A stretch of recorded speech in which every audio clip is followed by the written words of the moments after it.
할렐루야. 오늘 저는 본 말씀을 근거로 해서 따라하겠습니다. 인생의 조련자. 인생의 조련자. 아마 이 같은 제목을 가지고 은혜를 나누죠.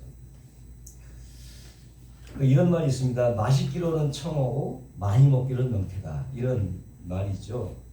사실 저는 그 청어가 그렇게 맛있는지 잘 모르겠어요. 왜냐면 제가 군대 생활할 때 취사병원이 있었거든요. 그때 부식으로 정어리나 청어 같은 것이 나오면 그냥 짝으로 나와.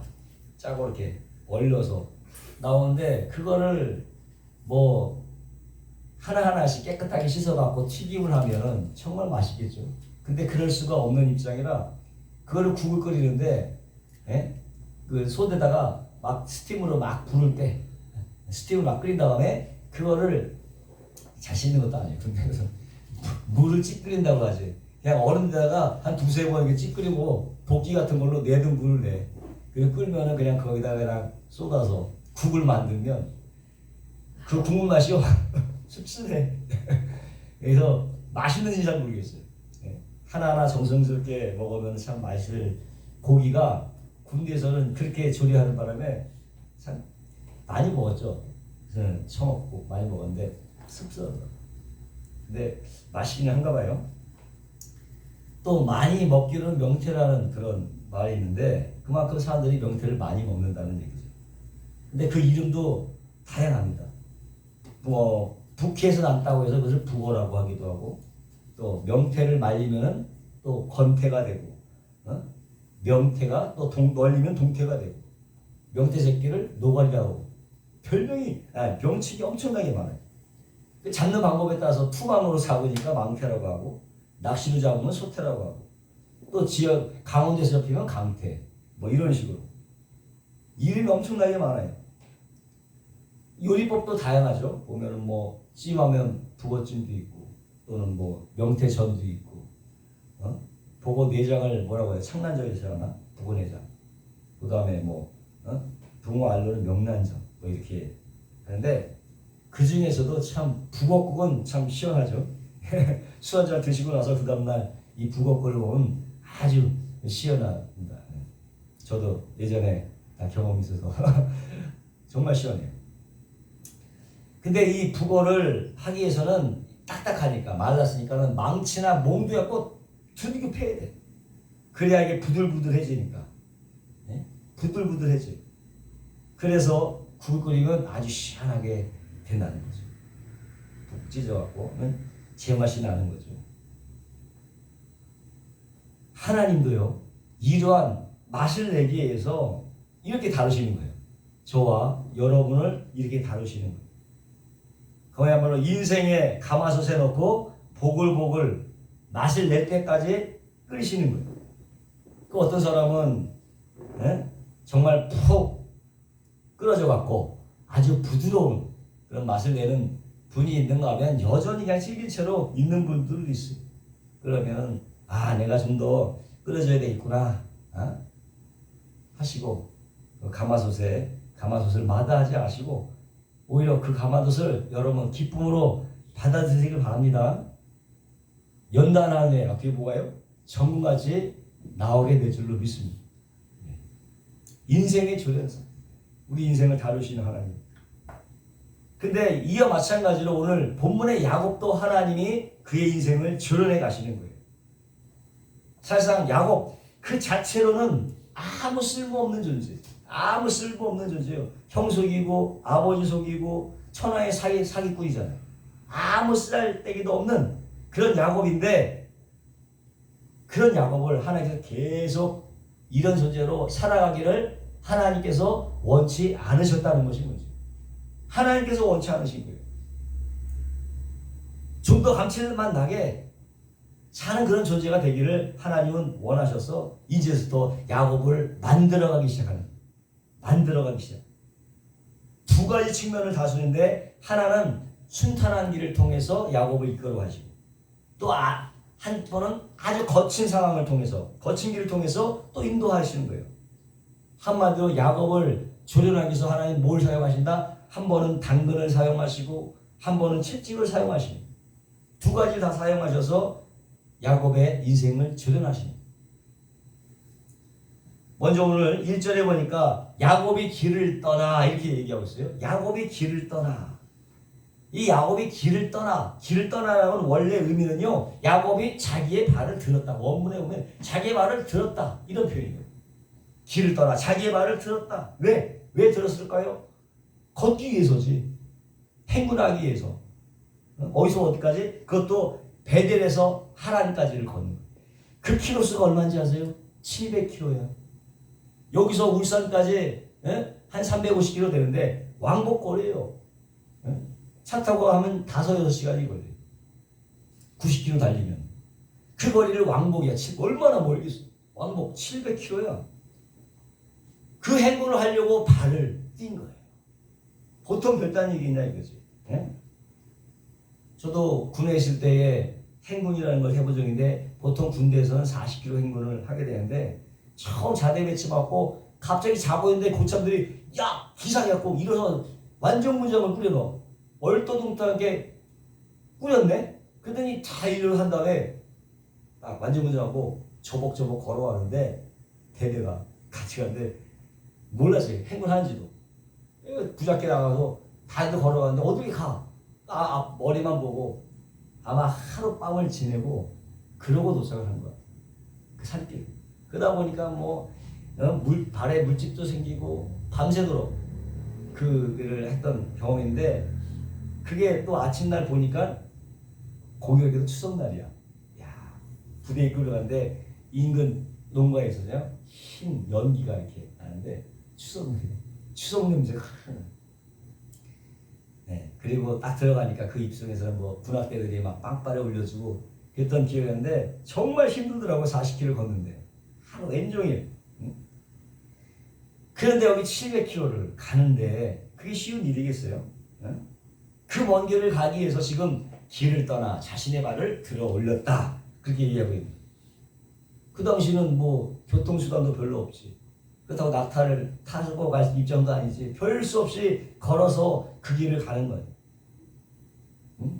그 길께는 또 수많은 위험이 도사리고 있어. 그렇잖아요. 들짐승들이 언제 들이닥칠지도 모르고 낮에는 뜨겁고 밤에는 춥고 그 어려운 여정을 홀로 가는 거예요. 혼자서. 정말 가고 싶지 않은 길이지만은 이제 그 길을 가기 위해서 자신의 발을 들어 올렸다. 그가 이렇게 결단할 수밖에 없는 이유는 과연 무엇이겠는가? 큰 결단 아니겠습니까? 죽음을 무릅쓴, 죽음을 불사하는 그런 결단을 낼 때는 뭔가 이유가 있었을 거예요. 그 이유가 뭐냐? 보면은 28장에 3가지 본 게 있어요. 그 뭐냐? 첫 번째는 하늘과 땅 사이에 뭘 봤어? 사다리를 봤어요. 하늘과 땅 사이에 연결된 사다리를 보고 직감을 했어요. 저것이 바로 하나님과 나를 연결시켜주는 연결고리구나. 사다리를 본 거야. 이 하나가 나를 연결시키는 연결고리를 직감했어. 두 번째, 그 사닥다리에서 하나님의 사자가 오르락 내리락 하는 것을 본 거예요. 저 하나님의 사자가 나의 인생을 책임져주겠구나. 인도하겠다는 걸 또 느꼈어요. 그리고 세 번째는 하나님을 직접 본 거예요. 3가지. 사다리를 받고 하나님의 사자를 받고 무엇보다도 하나님 자신을 받고 마지막으로. 그러니까 그가 그런 위대한 결단을 할 수가 있는 거예요. 그래서 하나님의 음성을 들었어요. 내가 너의 하나님이 되고 너의 자손이 복이 될 것이며 너가 어디를 가든지 내가 함께 너를 지킬 것이며 약속한 것을 끝까지 이룰 때까지 너를 떠나지 않고 함께 하시겠다. 이런 분명한 하나님의 약속의 말씀을 들은 거예요. 그러니까 그가 결단하며 발을 들어 올린 거예요. 떠날 수가 있었다는 거죠. 그러니 용기가 안 날 수가 없는 거죠. 그래서 거기다 제단을 쌓고 아주 이제 힘있게 출발을 하는 거예요. 누구로 인하여? 하나님으로 인하여. 하나님 때문에 힘있게 자신의 발을 들어 올릴 수가 있었던 거예요. 이것이 바로 야곱을 다뤄가시는 하나님의 방법 일뿐만 아니라 저와 여러분의 인생들을 다뤄가시는 하나님의 방법이기도 하다는 것입니다.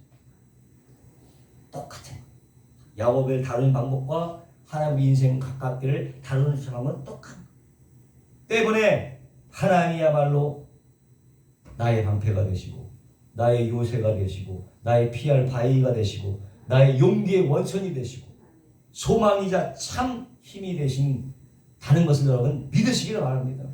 오직 하나님으로 인하여 때문에 가다가 넘어졌다가도 누구 때문에 일어날 수 있다? 하나님으로 인하여 일어날 수가 있는 거예요. 그렇게 실망하는 사람들은 왜? 원인이 하나님이었기 때문에 그 뿌리를 다시 붙들고 일어날 수 있는 것이 우리의 인생의 동기가 뭡니까? 하나님으로 인하여. 아멘. 기억하시기 바랍니다. 야곱도 그렇게 확신을 가지고 출발했습니다. 하지만 그 길이 보통 길이 아니잖아요. 보통 길이 아니에요. 가는 동안 힘들고 지치고 왜 내가 이 길을 나섰는가 원망하기도 하고 낭망하기도 하고 근데 그럴 때마다 어떻게 해요? 하나님이 나타나십니다. 7번 나타나. 7번을 나타나신 거예요. 7번은 완전수입니다. 완전히 그럴 때마다 힘들 때마다 지칠 때마다 넘어질 때마다 실패할 때마다 낭망할 때마다 주저할 때마다 또 뭐 있어? 힘들 때마다 다 같은 얘기야 근데 다 같은 얘기. 그럴 때마다 하나님께서 나타나시는 거예요. 그때마다 너 잘하고 있어. 용기를 내. 다시 해서 걸어가. 용기를 주시고 격려하시고 한 발 한 발 인도하시는 거죠. 아멘. 그렇게 인도해 주시는 거예요. 그럼 우리 인생길을 하나님께서 어떻게 인도하시는가? 첫 번째 어떻게 인도하셔요? 말씀으로 인도하셔요. 아멘. 말씀으로 하셔요. 태초에 말씀이 계시니라. 말씀이 곧 하나님과 함께 했으니 이는 곧 말씀은 곧 하나님이시다. 말씀 자체가 하나님이라고. 하나님 이끌어 말씀. 그러니까 하나님은 어떻게 인도하시죠? 말씀을 통해서 인도하십니다. 그러니까 우리가 말씀을 아는 만큼 하나님을 알 수가 있는 거예요. 말씀을 아는 만큼 하나님을 알아요. 하나님 역시도요 말씀을 떠나서는 존재하지 않아요. 인간과 교제하시는 방법이 유일하게 뭐예요? 말씀이죠. 말씀으로는 하나님 말씀으로 역사하시기 때문에 우리 어떻게 날마다 매 순간마다 하나님의 말씀을 묵상하고 기도해야겠죠. 그래서 하나님의 인도를 받는 거예요. 음성을 듣고 하나님의 인도를 받아야 돼요. 그러면 하나님께서는 또 답을 주세요. 응답을 주시는 거예요. 근데 하나님을 아는 수준만큼 하나님을 아는 만큼 주시는 거예요. 보면요 하나님 아는 수준인데 천차만별이야. 천차만별. 어린아이에게는 어린아이답게 청년에게 청년답게 또 아버에게는 아비답게 주시는 거예요. 그 답을 주시는 거예요. 때문에 각 사람이 주는 답은 다 동일하지 않을 수가 있다. 다 같을 수는 없는 거예요. 때문에 우리가 판단하지 말 것은 난 이렇게 받는데 넌 왜 이렇게 받았어? 따질 이유가 없어요. 네가 올려 내가 올려 싸울 필요가 없어요. 다툴 것이 없어요. 하나님은 그 사람의 수준에 맞게 레벨에 맞게 인도해 가시는 것이죠. 다만 우리가 어떻게 해야 돼? 우리는 하나님에 대한 우리의 지식을 점점 날마다 성장하고 성숙해 나가야 되는 거죠. 점점 성숙해야지. 하나님의 아는 지식이 성장하고 성숙되어져야지. 맨날 어린아이 같을 수 없잖아요. 어린아이가 청년이 되고 어른이 되시지. 자라나야 되는 거 하나님 아는 지식이지. 거기서 이 사바나 선지자의 말은 우리에게 엄청난 감동이죠. 이게 무슨 말씀이냐? 그날에 사람이 예루살렘에 이르기를 두려워 말라. 시온아 내 손을 늘어뜨리지 말라. 너의 하나님 여호와가 너의 가운데 계시니 아멘. 전능자시라. 오직 그가 너로 인하여 기쁨을 이기지 못하시며 너를 잠잠히 사랑하시며 너로 인하여 즐거이 부르며 기뻐하시리라. 와, 감동. 이 스바냐 선지자는 하나님의 그러하냐함을 알고 있던 거야. 얼마나 성장하고 성숙한 모습이에요. 하나님의 그런 어떤 하나님 사람마다 섬기는 하나님이 달라. 어떤 사람은 사랑의 하나님을 섬기고 어떤 사람은 공의 하나님을 섬기고 어느 하나님은 은혜의 하나님을 섬기고 어떤 사람도 율법의 하나님, 심판의 하나님을 섬겨요. 자신 안에 어떤 하나님을 가지고 있느냐가 그 사람을 결정하게 되는데 무엇보다도 이 스바냐 선지자는 하나님에 대한 뭐가 앞에서 절대 긍정의 믿음을 가지고 있었어요. 절대 긍정의 마음을 가지고 있어요. 하나님에 대한 것에는 절대 부정의 그늘이 없다는 거예요. 너희의 가운데 계신다. 내 마음에 계시고 너의 가운데, 내 마음속 가운데 내 안에 계신 하나님. 뭡니까? 임마누엘의 하나님. 하나님은 저 국만의 장천, 저 먼 곳에 있지 않고 어디에 계시다? 내 마음 안에 있는 하나님. 이게 중요한 거예요. 멀리 동떨어진 하나님, 나와 상관없는 하나님이야. 나와 상관없는 하나님 무슨 의미가 있어? 나와 함께 하시고 내 안에 계신 하나님. 이것이 중요한 거예요. 임마누엘의 하나님. 아멘. 이것이 따라하시면 나는, 나의 하나님은 임마누엘의 하나님입니다. 이것이 가장 중요한 메시지. 큰 뜻이 임마누엘의 하나님. 그리고 그 하나님 어떻게 전능자라고 고백하는 거예요. 전능자. 뭐든지 다 능력이 있는 거야. 못할 것이 없는 하나님. 내 마음에 품은 하나님인데 전능자시라. 못할 것이 없는 하나님. 불가능이 없는 하나님. 그 하나님. 예? 그러니까 그 전능하신 하나님 마음에 갖고 있는 사람은 또한 못할 게 없는 거죠. 불가능이 없는 거죠. 아멘. 불가능이 없어요. 세 번째, 너로 인하여 기쁨을 이기지 못하시는 그 하나님, 나를 엄청나게 좋아하시는 거예요. 엄청나게 좋아하시는 거예요. 너무 기쁨을 이기지 못할 정도로 좋아하시는 거예요. 이것이 중요해요. 전능하신 하나님께서 나를 어떻게 좋아하시다? 나를 싫어하면 소용없어. 맨날 도망가야 돼. 근데 엄청나게 나를 기뻐하시는 거예요. 이것이 중요해요. 나를 너무나 좋아하시는 거예요. 너를 잔잔히 사랑하시며 내가 너 사랑한다 대놓고 하는 게 아니라 시끌벅적하게 사랑이 아니라 잠잠히 조용하게 은밀하게 사랑해 주시고. 다섯 번째, 너로 인하여 즐거이 부르며 기뻐하시리라. 무엇보다도 하나님의 기쁨은 내가 원천이고요. 나 자신이 보면 하나님 기뻐하시는 거야. 이런 하나님인 거예요. 아멘. 나 자신을 볼 때만 기뻐하고 멈추잖아. 손주는 더 이쁘다고 하네요. 손주 해봐. 얼마나 이뻐요. 마치 그와 같은 거야. 할아버지가 손주를 보듯이, 할아버지가 손주를 보듯이 하나님도 나를 볼 때 엄청난 기쁨이 다가오게 돼. 할렐루야. 너희 하나님 여호와가 너희 가운데 계신. 아멘. 이것이 선지자의 그 하나님. 모두가 다 이렇게 긍정의 하나님을 소유하시고 긍정의 사람이 되시기를 주의 이름으로 축원합니다.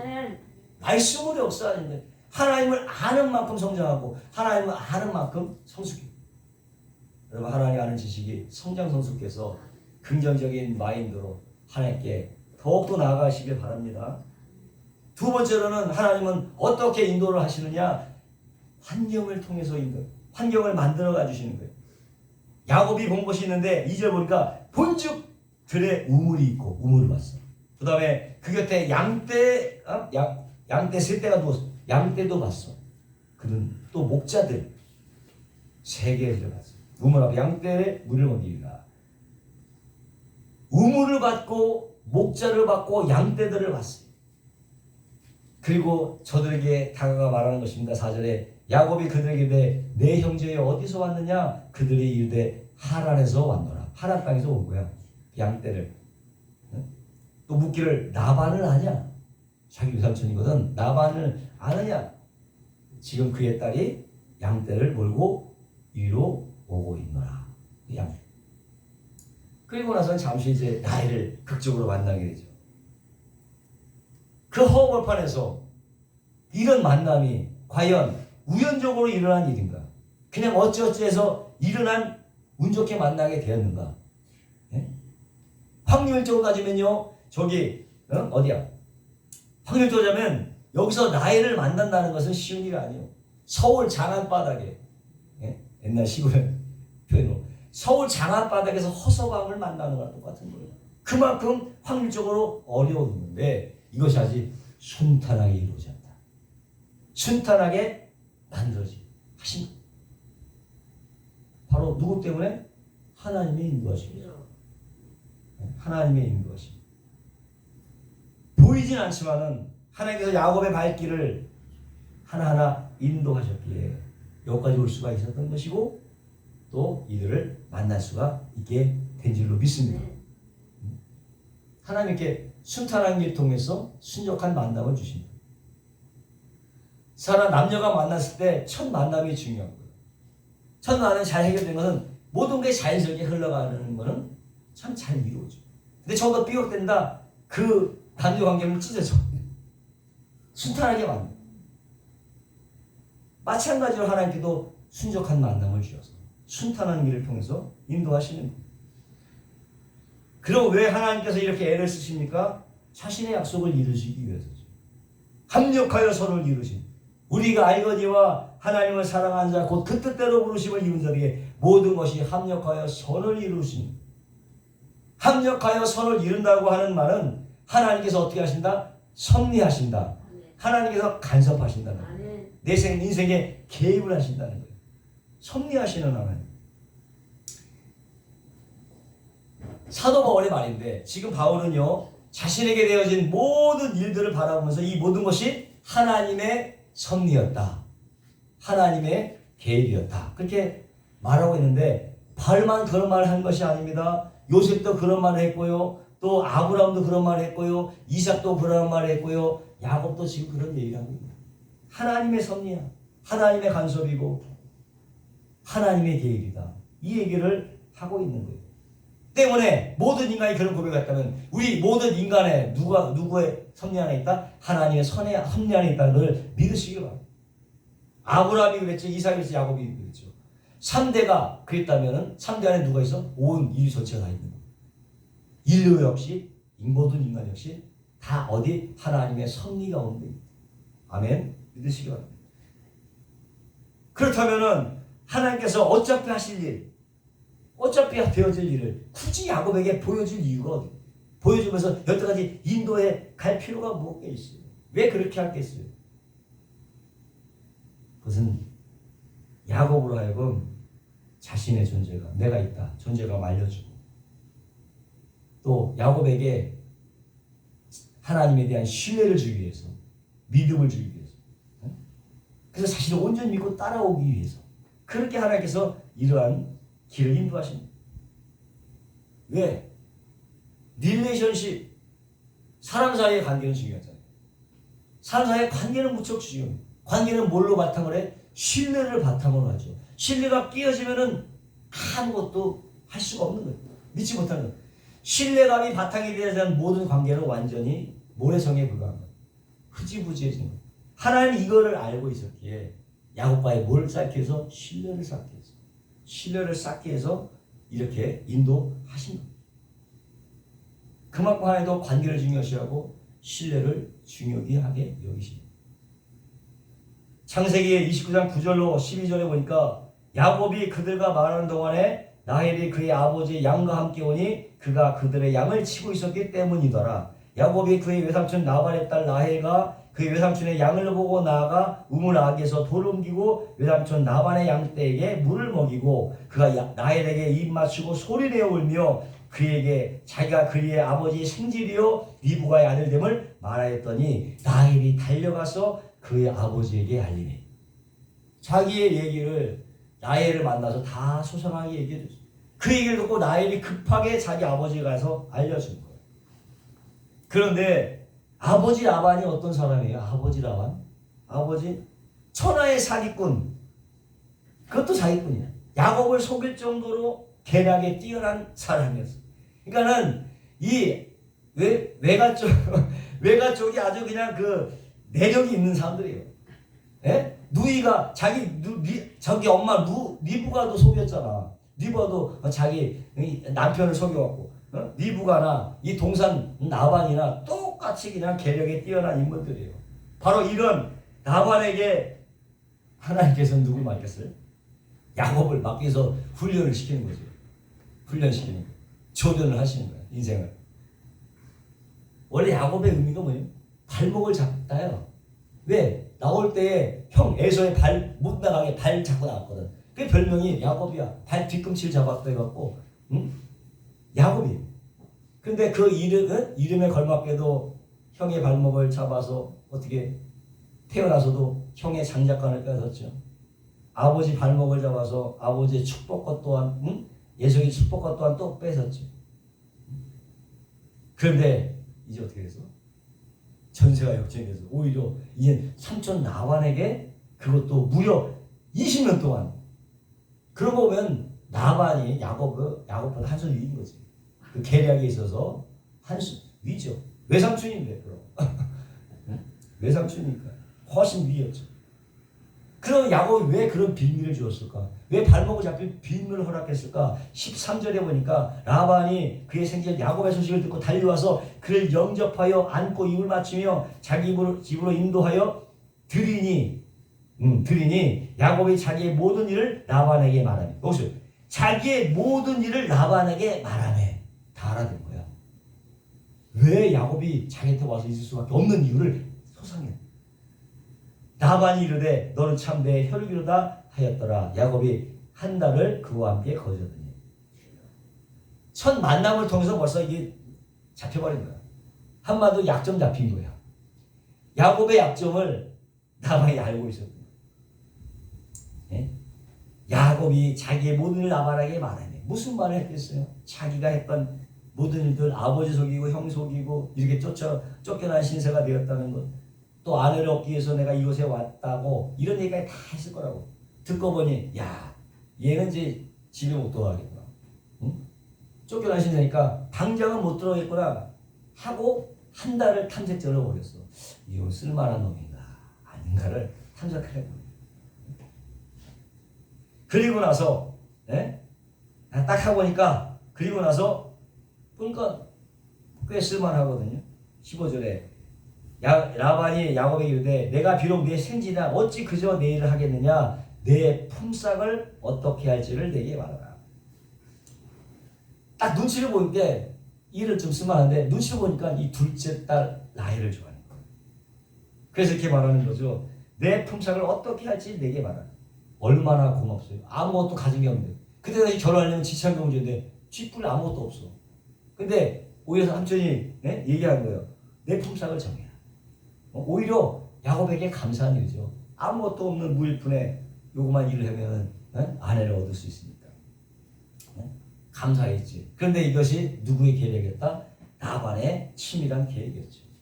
라반의 치밀한. 라반은 이 야곱의 의중을 빼들고 있었던 거예요. 이미. 그래서 조건을 제시하는 거죠. 창세기에서도 이렇게 얘기하고 있습니다. 라반에게 두 딸이 있으니 언니 이름은 레아요 아우의 이름은 라헬이라. 레아는 시력이 약하고 또 알력이 약하고 라헬은 곱고 아름다우니. 이런 사실을 알고 그냥 야곱은 덥석 그냥 답해버리고 말았죠. 18절 보니까 야곱이 라헬을 더 사랑함으로 대답하되 내가 외삼촌의 작은 딸 라헬을 하여 외삼촌께 7년을 섬기리다. 라반이 이르되 그를 내게 주는 것이 타인에게 주는 것보다 나으니 나와 함께 있으라 하고 있게 되는 거예요. 야곱이 라헬에서 7년 동안 라반을 섬겼으나 그를 사랑하는 까닭에 7년을 며칠같이 여겼더라. 너무 사랑. 그러니까 야곱은 야곱대로 라반은 라반대로 속으로 정말 잘 됐구나 쾌재를 부른. 근데 진정한 승자는 누구였다? 라반이었지. 진정한 승자는 라반이. 라반은 이미 7년을 얘기했을 때 14년을 내다보고 있었어. 그걸 딱 감지하고 있었어. 내가 최소한도 이 14년은 이제서 부려먹을 수 있겠구나. 그렇게 생각을 했던 거죠. 근데 야곱은 그냥 그걸 모르게 7년 동안 눈치도 못 찬 채 그냥 지나버린 거예요. 21절을 보니까 야곱이 라반에게 이르되 내 기한이 찼으니 내 아내를 내게 주어서 내가 그에게 들어가겠나이다. 라반이 그 사람을 다 모아 잔치하고 저녁에 그의 딸 레아를 야곱에게 데려가매 야곱이 그에게로 들어가니라. 라반이 또 그의 여종 실바를 그의 딸 레아에게 시녀로 주었더라. 라반은 이미 7년 전에 있는 계획을 착착 진행하고 있는 거야. 계획대로. 라반 입장에서는 꼴 먹고 알 먹는 격이에요. 그 레아의 그 비교를 보면요. 레아는 알력이 부족했다. 한마디로 총명이 부족했다. 한마디로 좀 멍청했다는 거예요. 팀에. 그러니까 누가 봐도 매력이 없어. 누가 데려갈 사람이 없는 거예요. 그런 사람을 누가 데려가겠어요? 끼어 판 거지. 그래갖고 라반의 입장에서는 내아도 지참금도 받고 시집을 보낼 수가 있고 또 나이는 당연히 보낼 수 있으니까 일석이조가 된 거예요. 꼬먹고 알먹는 그런 기막힌 계산을 야곱은 모른 채 그냥 첫날 밤을 지내고 아침날이 됐어요. 야곱이 아침에 보니 레아라 라반에 이르되 외삼촌이 어찌 내게 이같이 행하셨나이까? 내가 나이를 위하여 외삼촌을 섬기지 아니하셨나이까? 외삼촌이 나를 속이심이 어찌 미되니까? 어찌 미니까? 아침에서야 이제 속은지를 아는 거죠. 이때 라반이 설명하는 것입니다. 라반이 이르되 언니보다 아우를 먼저 주는 것이 우리 지방에서 하지 아니하는 바이다. 그런 법은 없다. 동생이 언니보다 먼저 가는 법은 이 땅에는 없다. 그렇다면 다시 7을 채워라. 7년 채워라는 거예요. 내가 그도 주리라. 또 내가 나를 7년을 섬길지라. 그렇게. 근데 사실상 이 라반의 말은 정당하지가 않죠. 만약 그런 풍습이 있으면 미리 얘기를 했었어요. 미리 얘기를 했었어요. 근데 이걸 감춘 거잖아요. 네. 그렇게 했다가는 응하지 않을 것 같으니까 뻔한 거니까. 야곱이 응하겠어요? 그렇게 하기를 안 하니까. 위장 전술인 거죠. 여기에 그만 천하의 사기꾼 야곱이 그냥 삼촌에게 속아 넘어가. 이런 속았을 때 한방 똥 얻어맞았을 거라고 생각해요. 이때 무슨 생각이 많이 드세요? 참, 내가 형을 이렇게 속여 먹었는데 형 또한 그런 생각을 하지 않았겠냐. 형 생각을 해. 형 마음도 이렇겠구나. 뭔가를 좀 깨달았을 법도 하잖아요. 28절이니까 어떻게? 그 얘기를 듣고 그냥 수긍해. 그대로 하여. 야곱이 그 말대로 하여. 그대로 하여. 뭔가 깨달은 거지. 자기랑 그대로 하여. 따지거나 묻지 않았어요. 그대로. 이렇게 천하의 사기꾼이 야곱은 삼촌에게 팔목이 잡혀서 수많은 세월을 보게 돼요. 수많은 세월. 과연 야곱의 삶이 어떤 것이 이런 것들이 과연 우연히 일어난 일이냐 하는 거죠. 하나님의 섭리였다. 어떻게? 야곱을 훈련시키기 위해서. 뭘 훈련시켜요? 야곱의 약점을 훈련시켜서. 물론 야곱은 장점도 있지만은 무엇보다 약점도 많은 사람이에요. 약점도 많았어요. 하나님 보시기에 이 약점이 훈련되지 않으면 써먹을 수가 없는 거예요. 써먹을 수가 없어. 맛을 낼 수 없어. 그래서 하나님은 몇 년? 20년이라는 세월을 통해서 훈련하고 조련해 가지고 감칠맛 나기 위해서, 맛을 내기 위해서, 북어를 끓이면 시원한 맛을 내는 인간을 만들기 위해서 하나님께서 야곱을 다시. 그렇다면 야곱의 약점이 뭐냐? 첫 번째는요, 야곱은 남을 잘 속여요. 남을 잘 속인단 말이에요. 자신의 이익을 위해서는 무엇이든 할 수 있었던 그런 인물이었단 말이죠. 그래서 하나님께서는 야곱보다 더 그것에 능수가 뛰어난 라반을 통해서 라반에게 야곱을 맡겨버립니다. 야곱은 삼촌에게 이렇게 말하죠. 내가 외삼촌의 집에 거한 20년, 외삼촌의 두 딸을 위하여 14년, 외삼촌 양떼를 위하여 6년 외삼촌을 봉사했거니와 외삼촌에게서 내 품값을 10번이나 번역. 20년을 섬기는데 10번을 품삯을 또 번역을 했어. 속인 거예요. 그거 다 준 거예요. 야곱이 뭐라 합니까? 삼촌이 자신을 10번이나 속여 먹었다. 10번이나. 얼마나 원통했으면 내가 몇 번 속았는지 쉬었고 계산하고 있었겠어요. 다 계산하고 있어요. 네? 그러니까 야곱보다 자신보다 훨씬 뛰어난 강적을 만난 거지. 라반을 만나게. 20년 동안 그야말로 속고 살아온 세월이었죠. 그동안 그러면서 깨달은 게 뭡니까? 라반을 보면서 자신을 깨달은 거죠. 자신의 모습 안에 그것을 깨달은 거예요. 사람은요, 자신이 남들에게 행한 대로 당해봐야 자신의 잘못이 무엇인가를 깨닫게 해요. 다른 사람을 통해서 자신을 깨닫는 것. 자신. 바로 이런 사실 때문에 하나님께서는 야곱을 20년 동안에 라반에게 속게 하신 거죠. 속게 하신 거죠. 정말 20년의 이 세월은 야곱에게는 정말 쓰라린 세월이지만은 자신을 돌보는, 다시 바라보는 기회가 되었던 것입니다. 두 번째 약점은 야곱은 기다릴 줄 몰라. 기다림이 없어. 23절에 보니까 여호와께서 그에게 이르시되 두 국민이 내 태중에 있구나. 두 민족이 내 복중에서부터 나누이리라. 이 족속이 저 족속보다 강하겠고 큰 자가 어린 자를 섬기게. 이미 약속이 돼 있었어요. 큰 자가 어린 자를 섬기도록 하나님의 약속은 되어 있었는데 기다리지 못한 거야. 때를 기다리는데 그냥 성급하게 형의 축복을 속에서 빼앗았죠. 그렇지 않고 그냥 기다리고만 있었으면 자기 것이 다 되는 거예요.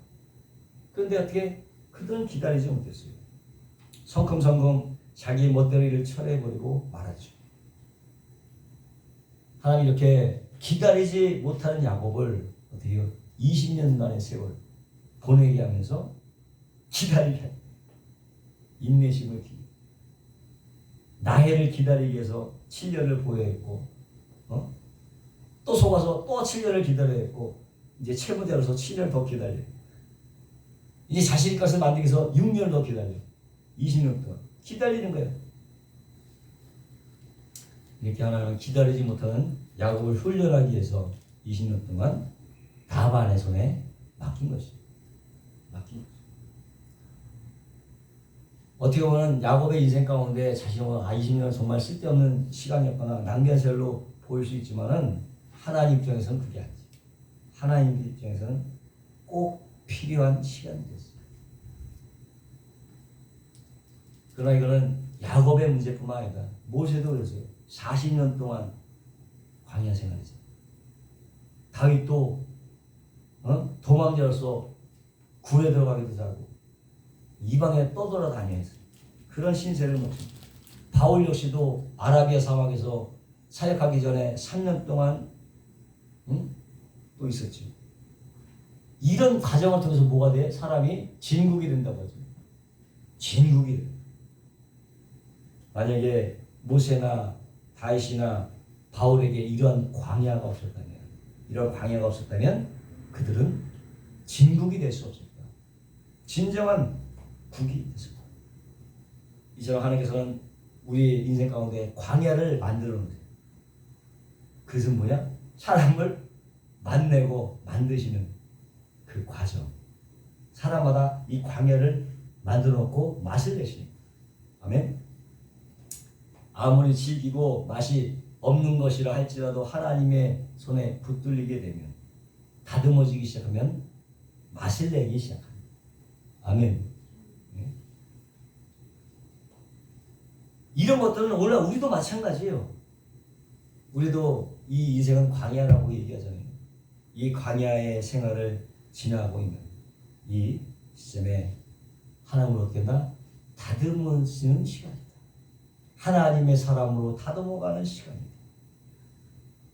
때문에 우리는 그 하나님의 그 훈련을 반항하지 말고 하나님이 빚으시는 대로 다듬으시는 대로 하나님께 순종하시고 내어 맡기시기를 바랍니다. 왜 이렇게 다듬는 시간이 이렇게 긴가?